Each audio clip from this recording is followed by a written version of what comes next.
गुफ्तगू में आपका स्वागत है।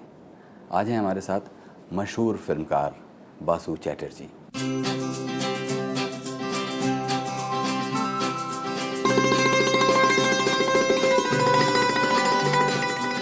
बासु चैटर्जी 10 जनवरी 1930 को जन्मे फिल्म निर्देशक बासु चैटर्जी ने अपने करियर की शुरुआत ब्लिट्ज पत्रिका में कार्टूनिस्ट से की। बासु चैटर्जी का जन्म राजस्थान के शहर अजमेर में हुआ। फिल्मों में मिडिल क्लास के हालात बड़े पर्दे पर लाने वाले बासु चैटर्जी का फिल्मों से लगाव अपने 7 वर्षों के फिल्म सोसाइटी आंदोलन के साथ लंबे जुड़ाव के दौरान हुआ। इसी से प्रेरित होकर 1969 में उन्होंने फिल्म सारा आकाश से पहली बार फिल्म निर्देशन में हाथ आजमाया। बड़े की बारात गए 8 साल हो गए, अब मेरे हाथ पर भी काम नहीं करते।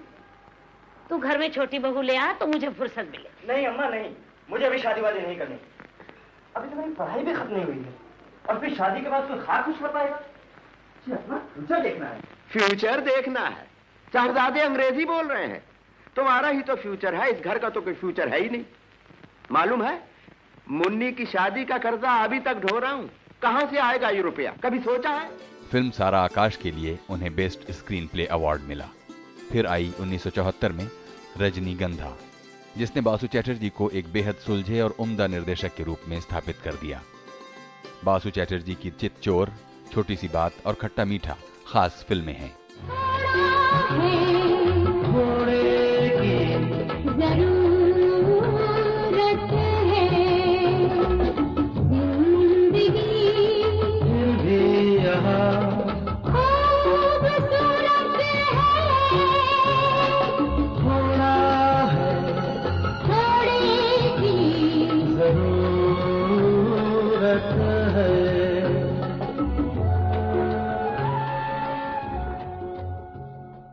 बासु चैटर्जी को 1969 में सर्वश्रेष्ठ पटकथा लेखन का फिल्म फेयर पुरस्कार दिया गया। इसके अलावा उन्हें रजनीगंधा, स्वामी और जीना यहाँ के लिए फिल्म फेयर के बेस्ट क्रिटिक पुरस्कार से सम्मानित किया गया। फिल्मों के साथ ही बासु चैटर्जी ने टेलीविजन में भी अपनी एक खास जगह बनाई। उन्होंने दूरदर्शन के लिए रजनी, कक्का जी कहिन और ब्योमकेश बख्शी जैसे लोकप्रिय धारावाहिक बनाए। आज 82 साल की उम्र में भी बासु चैटर्जी फिल्में निर्देशित करना चाहते हैं और उनका मानना है कि पर्दा छोटा हो या बड़ा, इंसान में एक जुनून होना चाहिए। बासुदा, कार्यक्रम में बहुत बहुत स्वागत है। धन्यवाद।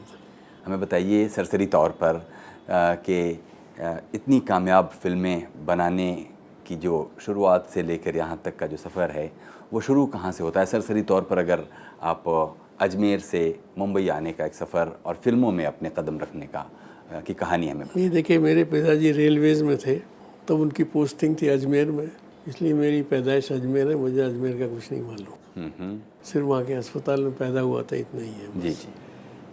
उसके बाद वहाँ से हम लोग आबू रोड गए। ज्ञान हुआ मथुरा से, जहाँ पोस्टेड बाद में रहा।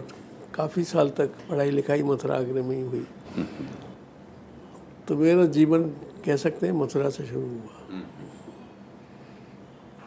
फिल्मों में आने की बात ही, जैसे जो युवा पीढ़ी आज के या तब के जब थे, फिल्म में मैं काफ़ी देर एक्चुअली सारी फिल्में देखता था। मद्रास शहर में एक ही थिएटर था, बाद 2 हो गए। एक फिल्म 3 दिन चलती थी, मैं हर फिल्म देखता था। तो ये शुरुआत जैसे होती है हर एक की, मेरी भी वैसी हुई। फिर बाद में बम्बई में आकर फिल्म सोसाइटी मूवमेंट एक है, जहाँ दुनिया की अच्छी अच्छी फिल्में जो बनती हैं उसमें दिखाते हैं। हम लोग अमूमन या तो हॉलीवुड की फिल्म देखते हैं, ब्रिटिश फिल्म देखते हैं। फिल्म सोसाइटी में हम लोग इटालियन देखते हैं, फ्रेंच देखते हैं, जर्मन देखते हैं, जापानीज़ देखते हैं। तो इससे ज्ञान बढ़ा और लगा कि फिल्म का दायरा बहुत बहुत ही बड़ा है। और उसी से एक क्यूरियोसिटी हुई क्यों ना इसका अध्ययन किया जाए। तो इस तरह से मेरा फिल्म में पदार्पण हुआ। यानी कि फिल्म सोसाइटी जो मूवमेंट है उसकी जो देखी हुई फिल्में थीं, उनको देखने के बाद आपको जो मथुरा और आगरा या फिर और दूसरे शहरों में जो फिल्में आप देख रहे होंगे उनसे एक बिल्कुल पोल अपार्ट अनुभव हुआ होगा। बिल्कुल बिल्कुल। तो वो क्या था जो आपको नॉर्मल रट की कॉमर्शियल फिल्मों में या आम मनोरंजक फिल्मों में नहीं मिल रहा था और इटालियन, फ्रेंच और जर्मन फिल्मों में मिल रहा था? नहीं, ऐसा नहीं है। उन फिल्मों में भी अच्छी फिल्में होती थी और एक दायरा बढ़ गया कि फिल्म सीमित उतने में ही नहीं है, और भी कुछ है। आप चाहें बहुत कुछ कर सकते हैं। अंग्रेजी में कहते film is a language by itself. हालांकि फिल्म में 5-6 मिश्रण होता है, म्यूज़िक है, डायलॉग है, फोटोग्राफी है, ये सब कलाओं का मिश्रण है। फिर भी फिल्म अपनी तरह से एक कला बन जाती है और ये सब चीज़ें से मेरा आकर्षण बढ़ा। और ये फिल्म सोसाइटी की वजह से ही मैंने सोचा था, तब हमारे टाइम में तब पुणे इंस्टीट्यूट नहीं था या कलकत्ता का इंस्टीट्यूट भी नहीं था, तो कैसे समझे इसको। तो मेरे एक मित्र थे तब, मित्र ने हमारे सहपाठी थे, शैलेंद्र, पोइट रह चुके हैं, फिल्मों में काफ़ी गाने लिखे हैं, उनसे अच्छी जान पहचान थी मथुरा से। उन्होंने एक फिल्म शुरू की, तीसरी कसम।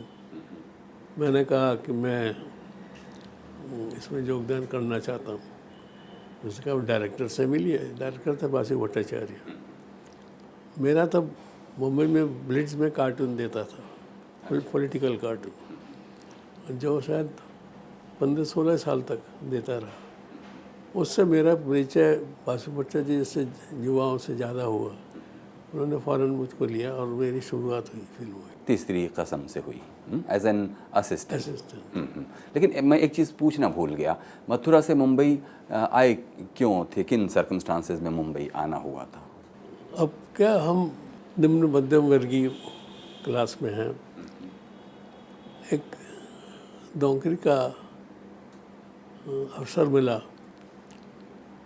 लेकिन उद्देश्य था मुंबई जाना, तो उससे यहाँ चला आया। और नौकरी का जो अवसर था वो ब्लिट्स में? नहीं, हाँ, एक था मिलिट्री का एक स्कूल था वहाँ पे, वहाँ से विद ब्लिट्स। मिलिट्री के स्कूल में क्या करना था? लाइब्रेरियन। अच्छा। और क्या करना। और उधर आप पढ़ के क्या आ रहे थे? मथुरा से कुछ पढ़ाई क्या करके आ रहे थे? ग्रेजुएट बस, ग्रेजुएशन करके, और यहाँ पर एक आपको लाइब्रेरियन की नौकरी मिलिट्री के स्कूल में मिली, जिसे आपने बहुत दिनों तक नहीं किया। नौकरी है, नौकरी में कोई कौन करता है। अब तो 19-20-21 साल की थी, क्या एक्सपीरियंस होता है पढ़ाई के अलावा। तो वो नौकरी छोड़ दी आपने? हाँ, नौकरी तो जाहिर है आफ्टर सम टाइम छोड़नी पड़ी। छोड़ दी। वो तो सिर्फ एक जरिया था इस बड़े शहर में आने का, और कुछ नहीं।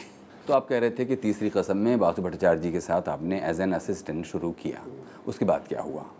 एक फिल्म करने के बाद एक और फिल्म में असिस्टेंट रहा। गोविंद सरैया ने एक फिल्म बनाई थी, सरस्वती चंद्र। उसमें मैं दो फिल्म के असिस्टेंट होने के बाद मैंने कहा मुझे और कुछ नहीं जो मुझे जानना था जान लिया। उसके बाद उन दिनों फिल्म फाइनेंस कॉरपोरेशन ने कुछ दूसरी तरह की फिल्मों के लिए लोन देना शुरू किया, तो उसमें मैंने अप्लाई किया सारा आकाश के, जो मैं पढ़ चुका था। और शायद आगरा से रिश्ता राजेंद्र यादव का था, तो उस नाते आप उस पृष्ठभूमि को ठीक उन्हीं से के घर में सारी शूटिंग की। राजेंद्र यादव के जो राजा की मंडी में मकान था, और वो एरिया मेरा जाना पहचान था। मेरे पिताजी रेलवे में थे, तो मैं बिना टिकट आगरा चला जाता था, कोई पूछता भी नहीं था। लेकिन सारा आकाश बनाने से पहले, यानी फिल्म फाइनेंस कॉरपोरेशन को अप्रोच करने और सारा आकाश की शुरुआत से पहले, मेरा ख्याल है कुछ फिल्मों में आपने एक्टिंग भी की? असिस्टेंट रहा था, जैसे तीसरी कसम में असिस्टेंट था मैं। एक्टिंग कभी नहीं किया। नहीं। और कभी शौक भी नहीं रहा? नहीं। मुझे कैमरा के थ्रू देखने का और चित्रण करने का शौक था, कैमरामैन बनने का नहीं था। और तब इस तरह सारा आकाश बनने की एक तरह कहिए शुरुआत हुई, मतलब। हाँ। और फिर और सारा का था वो, इतने दिन का एक्सपीरियंस था ना, इतनी फिल्में देखी, सबका निचोड़ था वो। आज भी मेरे हिसाब से मैं जब देखता हूँ, मैंने look back, that remains my best film, सारा आकाश। हालांकि ब्लैक एंड वाइट थी, फिर उसके बाद सब कलर में बनी। इसके बाद किस बारे में ये फिल्म है, मतलब सारा आकाश?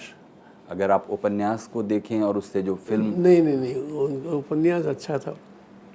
साधारण मध्यम वर्गीय घर में एक लड़के की शादी होती है, इसलिए होता था उसकी बहन की शादी में बाप ने काफ़ी कर्जा लिया था, तो लड़के को भी जोत दो इसमें संसार के चक्कर में। तो ये कहानी का वक्तव्य था। तो वो शुरू से ही शादी के खिलाफ था लड़का। जब यंग लड़के जब होते हैं, उसमें उस लड़की का तो कोई दोष नहीं था जो इसकी बीवी बन के आई है। और ये संघर्ष की कहानी है और किस तरह से इसका समाधान होता है। सारा आकाश काफ़ी बड़ा नॉवेल है, नॉवेल नहीं नॉवेलेट कहूँगा। तो मैंने आधे में बनाई, पूरी नहीं। आधे के बाद मैंने कहा ये संपूर्ण मुझे लगता है। शादी में जब पति और पत्नी का मिलन हो जाता है तब वहाँ तक पहली फिल्म है। संघर्ष के बाद किस तरह से वो मिल जाते हैं, मिलना तो था ही, इसमें कोई दोषी नहीं था, सब सर्कमस्टांसेस ऐसे बन गए थे जिससे ये कहानी का ये हिस्सा हमको अच्छा लगा था। और जिस तरह से आपने निम्न मध्यवर्गीय परिवार के जो रिश्तों का जो ताना बाना है और या जो उसका पूरी प्लेसिंग है, उसको मेरा ख्याल है कि आप अलग तरह से उन इटालियन जर्मन फिल्मों की जो सिनेमाटोग्राफी कुछ नहीं हो, वो तो सिर्फ इंस्पिरेशन था कि कितना विस्तार है फिल्म का बनाने का। वो सिर्फ थोड़ा अनुभव हुआ और कुछ नहीं, उससे कोई लेना देना कुछ नहीं था, किसी को भी नहीं होता। लेकिन आप भले आज ये मानते हो, जब आप पीछे मुड़कर देखते हैं कि सारा आकाश आपकी बेस्ट फिल्म है, लेकिन तब भी दर्शकों ने या क्रिटिक्स ने बेशक थोड़ा सा नोटिस लिया हो, लेकिन दर्शकों ने बहुत ज़्यादा उसमें दिलचस्पी नहीं दिखाई। फिल्म को सिर्फ रुपए के मापदंड से नहीं मापना चाहिए। पैसे के हिसाब से शायद ना, इट वॉज नॉट ए सफल फिल्म नहीं थी, और उस तरह की फिल्में सफल हो भी नहीं सकती। कि बाजार के मापदंड से जो फिल्में बनती हैं वही सफल होती हैं। तो सफलता का एक यही ध्येय नहीं होना चाहिए कितना पैसा बनाया उसने। देखिए इसका फिल्म से क्या किसी को अच्छा लगता है तो क्यों लगता है, लोग लिखते भी तो हैं। उस हिसाब से सारा आकाश वॉज ए सक्सेसफुल फिल्म। एक नयापन है फिल्म में जो पैसे से नहीं मापा जा सकता, और फिल्मों का मापदंड हो गया सिर्फ पैसा कितना कमाया, बस और कुछ नहीं। एक ही मापदंड है जो बिल्कुल गलत है, होना नहीं चाहिए। वो समझते हैं लोग, मैं नहीं, ऐसा नहीं कि मैं ही समझता हूँ, लोग भी समझते हैं। अभी वक्त है एक छोटे से ब्रेक का। ब्रेक के बाद हाजिर होते हैं और बातें जारी रखते हैं मशहूर फिल्मकार बासु चैटर्जी के साथ। मैं कहता हूँ कोई भी कोशिश करे कर पाएगा। शायद मेरे जैसे इतनी फिल्म नहीं बना पाए, लेकिन 2-4 तो बना पाएगा।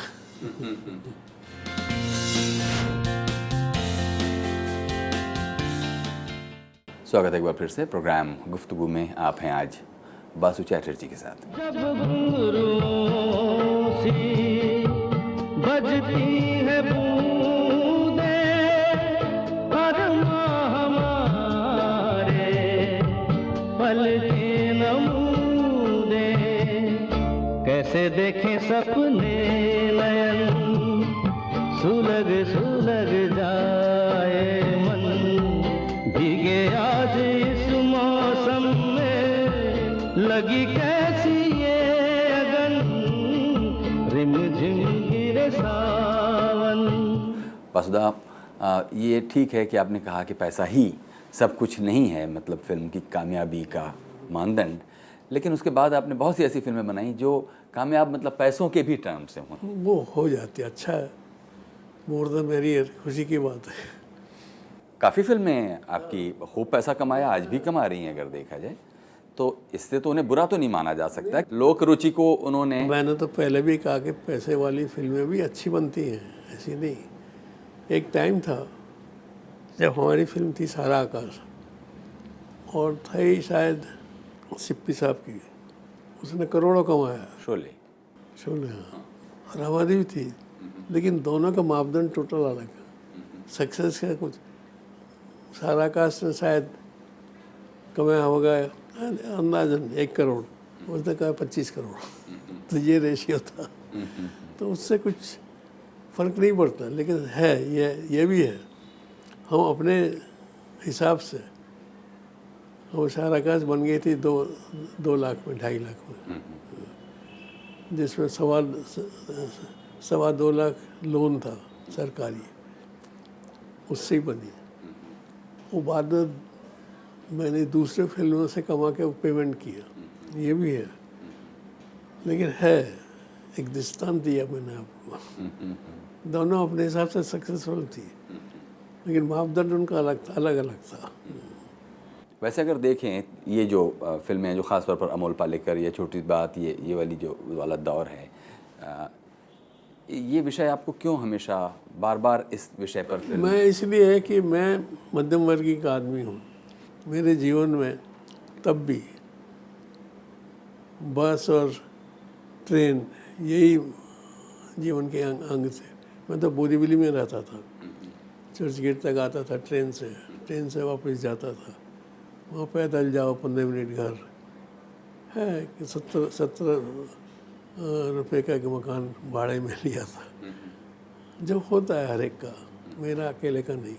तो उसी में सब खुशियाँ भी रहती हैं, थोड़े गम भी रहते हैं। ये बंटवारा जिंदगी में बहुत अहमियत रखता है। ये बंटवारा है जीतने वालों का और हारने वालों का, ऊपर वालों का और नीचे वालों का।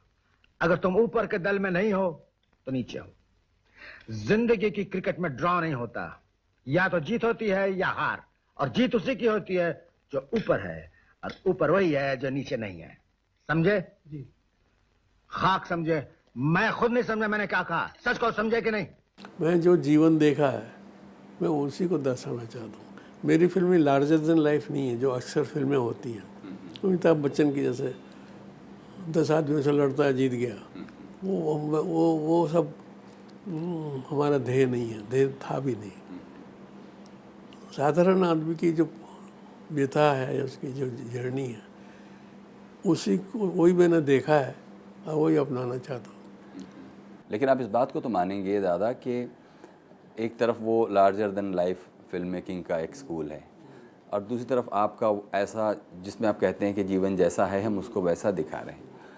लेकिन कला शायद इससे ज़्यादा कुछ आपकी से मांग करती है। एक कलाकार को जिस तरह से आप एक जीवन को एक स्टिल फोटोग्राफी के तौर पर जब क्लिक करते हैं तो वो एक डॉक्यूमेंटेशन ज़रूर हो सकता है, लेकिन कला होने के लिए उस अनुभव से थोड़ा आगे जाना पड़ेगा। भाई देखो, तो हम तो कुछ कहानी लेते हैं ना, साहित्य। हमारी कहानी ज़्यादातर साहित्य की होती है, साहित्य में जो पढ़ी है। हम कहानी, I am not a story writer, I am screen play writer, बस। तो उस तरह के काफ़ी सब्जेक्ट मिलते रहते हैं, बनाते रहते हैं। शाहरकाश के बाद रजनीगंधा भी छपी हुई कहानी है। जिस दौर में आपने ये सब फिल्में बनाई, आपको क्या अनुभव हुआ कि मतलब उसी के पैरेलल कुछ और भी फिल्में चल रही थी, तो आपको कभी ये एहसास कि कहीं आप एक ज़िद में एक काम किए जा रहे हैं और उसको वो रास्ता नहीं, ऐसा नहीं है। प्रलोभन होता था, ऑफ़र भी आते थे, लेकिन हम यही समझते जिसको हम समझते नहीं हैं कैसे बनाएंगे। वो मेरी थिंकिंग बहुत से लोगों की नहीं होती है। भाई फिल्में आना क्या, पैसा बनाना है ना, हर एक को। हमारा भी वही था, लेकिन किस शर्त पे पैसा बनाए एक वही तो बात है। वो आपको कभी जमा नहीं, हमने बनाया भी नहीं। ये अपना अपना निजी दृष्टिकोण है, इसको विश्लेषण करना फ़ायदा भी नहीं है, होता भी नहीं।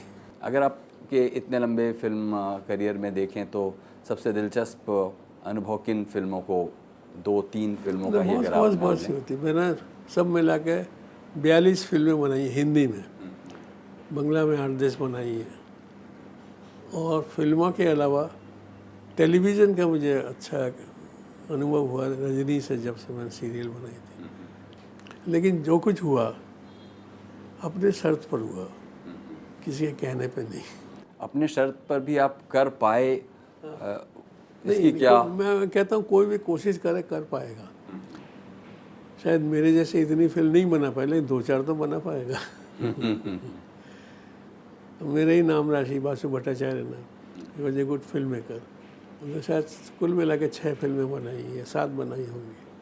मैंने 40-42 बना ली, तो हो गई कम सक्षम फिल्म मेकर नहीं था, वो भी अच्छा था, बेचारा गुजर गया। लेकिन ऐसे देखिए तो फिल्म मेकिंग में चूँकि इतना पैसा लगता है, आपने तो छोटे बजट की फिल्में ज़्यादातर बनाई होंगी, लेकिन छोटा भी हो तो भी तो पैसा लग ही रहा है, तो ये जो रिस्क लेते वक्त बहुत सा नहीं, जो मैंने तो अपना पैसा लगाया ही नहीं, है ही नहीं, था ही नहीं कभी, लोगों ने लगाया, लेकिन यही सोच के लगा कि कम पैसे की फिल्में शायद रिकवर हो जाएगा, और शायद रिकवर हो जाता था, हो जाता भी है देखा जाए तो। कोई अगर होशियार एक्सप्लोरेटर है, जैसे जीपी सिप्पी हैं थे, या और भी बहुत से हैं, वो निकृष्ट से निकृष्ट फिल्म से भी पैसा बना सकते हैं। वो you should know the ropes.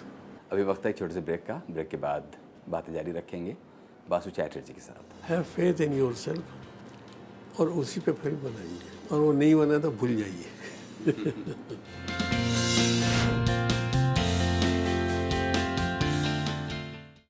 स्वागत है एक बार फिर से प्रोग्राम गुफ्तगू में। आप हैं आज बासु चैटर्जी के साथ। जी करता है मोर के पाँव में पायलिया पहना दूं, कुहू कुहू गाती कोयलिया को फूलों का गहना दूं, यही घर अपना बनाने को पंछी करे देखो, तिनके जमारे गोरी तेरा गाँव बड़ा प्यारा, मैं तो गया मारा आके यहाँ रे, आके यहाँ रे। हौसदा प्रोग्राम के इस हिस्से में हम आपसे जानना चाहेंगे कि अब जब के फिल्म डायरेक्शन से आप ऑलमोस्ट रिटायर होकर घर में बैठें और जब अपने बाहर हो रही फिल्म हलचलों को देखते हैं, अब मुंबई जैसा शहर जिसमें ऐसा तो होगा नहीं कि मुलाकातें नहीं होती और कहीं आना जाना नहीं होता, सब कुछ एक फ्रैटर्निटी है तो वो होता ही होगा, तो अब जो सीन है, जो माहौल, जो परिवेश, जो फिल्म कल्चर है, उसके बारे में अगर आप कुछ सीधे तौर पर कहें हमसे। नहीं, ऐसा है आजकल जो फिल्म का वातावरण है बहुत अच्छा है। आजकल बहुत सी तरह की फिल्में बन रही हैं, वो बन के निभ भी जा रही हैं, जो शायद 10-15 साल पहले इतना नहीं था ज़रूर, लेकिन इतना नहीं था। तो उस हिसाब से कहूँगा कि हालात को अच्छी की तरह बढ़े मेरे हिसाब से, तो यही काफ़ी है। और क्या, बहुत से लोग फिल्म बना रहे हैं अच्छे, जैसे संजय लीला बंसाली का नाम ये क्या है, ये भी अच्छी तरह फिल्म बनाता है। वातावरण ज़रूरी अच्छा होता जा रहा है, और ये अच्छी बात है एक तरह से मेरे जैसे फिल्म वालों को।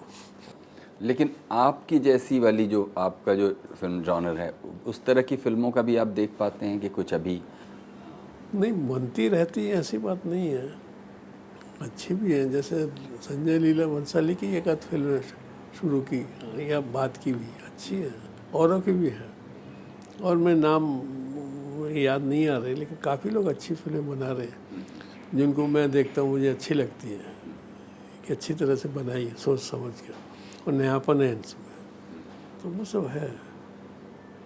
Things are improving from my way of thinking. अभी हाल में कोई ऐसी फिल्म देखी हो आपने इन पिछले कुछ महीनों, कुछ दिनों में? फिल्म देखिए, नाम वाम याद नहीं रहता, बिकॉज ऑफ एज भूल जाता हूँ। हाँ। है फिल्में हैं, ऐसी बात देखी भी है। अभी ऐसे औसतन एक औसत दिन आपका कैसे गुजरता होगा? अभी एक औसत दिन, अभी भी एक आध दो सब्जेक्ट हैं जिन पर मैं चाहूँगा फिल्में बने, कुछ बातचीत भी हो रही हैं।